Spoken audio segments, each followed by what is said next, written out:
Hello friends, இன்றைக்கி வந்து நம்ம மாம்பழ ஸ்குவாஷ் எப்படி செய்யுதுன்னு பார்க்க போகிறோம்.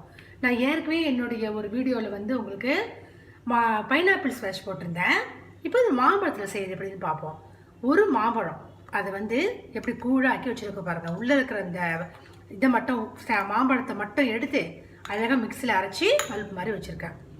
இதுக்கும் அந்த இதுக்கு யூஸ் பண்ண மாதிரியே இது நான் அரை கப்பு ஒரு 3/4 கப்பு எடுத்துருக்கேன்னு வச்சுக்கிங்களேன். இதுக்கு 1.5 கப்பு சர்க்கரை, 3/4 கப்பு பழத்துக்கு 1.5 கப்பு சர்க்கரை. அதே மாதிரி இது கொஞ்சம் சிட்ரிக் ஆசிடும், KMS, கொஞ்சம் கலர் எசன்ஸ், மாம்பழ எசன்ஸ், அவ்வளோதாங்க இதுக்கு வேண்டியது. இதை எப்படி செய்யலான்னு பார்ப்போம். இந்த மாம்பழ பல்ப் வந்து இது அப்படியே இருக்கட்டும், இது எடுத்து வச்சுட்டு இது ஒன்றும் செய்ய வேண்டாம். இப்போ நம்ம வந்து என்ன செய்கிறோம், 3/4 கப்பு இதுக்கு வந்து 1.5 கப்பு தண்ணி விடுறோம்.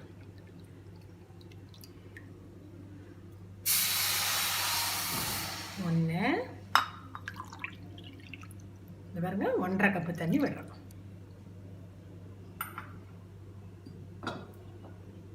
கொஞ்ச நேரம் கொதிச்ச உடனே நம்ம வச்சிருக்கோம் இல்லைங்களா சர்க்கரை, 1.5 கப்பு சர்க்கரை இதில் சேர்த்துடலாம்.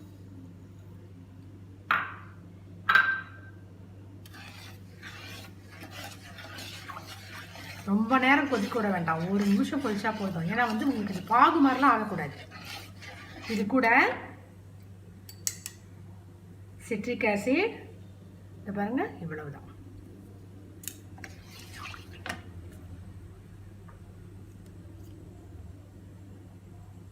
கலரும் கொஞ்சம் தான், எல்லாம் கொஞ்சம் கொஞ்சம் தான் போடுறோங்க.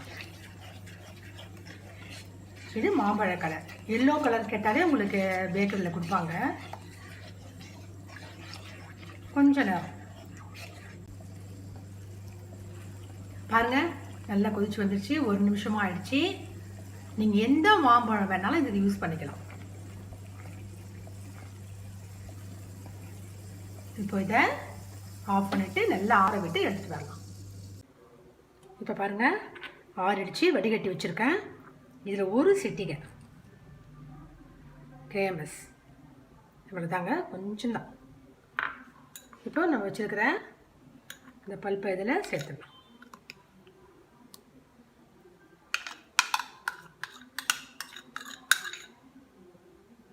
நல்லா கலக்கி விட்டுற வேண்டியதுதான். மேங்கோ ஸ்குவாஷ் ரெடி ஆகிடுச்சு பாருங்கள். இப்போ நம்ம அதுக்கு கொஞ்சமாக 2-3 ட்ராப்ஸு மேங்கோ எசன்ஸ் விடுறேன். இதை பாருங்கள்,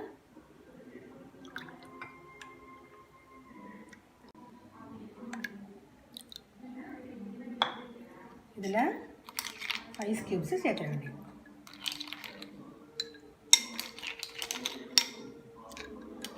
இப்போது இதை குடிச்சிட்டு எனக்கு கமெண்ட்ஸில் சொல்லுங்கள், சப்ஸ்கிரைப் பண்ணுங்கள்.